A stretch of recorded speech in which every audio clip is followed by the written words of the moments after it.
పోలవరం నియోజకవర్గ పరిధిలోని అనేక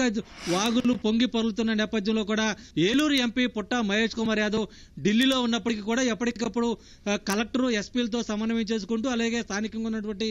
ఎమ్మెల్యే ప్రజాప్రతినిధులంతా కూడా సమన్వయం చేసుకుంటూ కూడా ప్రజలకు ఎటువంటి ఇబ్బంది తలెత్తుకోకుండా తీసుకోవాల్సిన అంతా కూడా ఎక్కడికక్కడ పరిశీలిస్తున్న సందర్భం అయితే కూడా ఇదే సందర్భంలో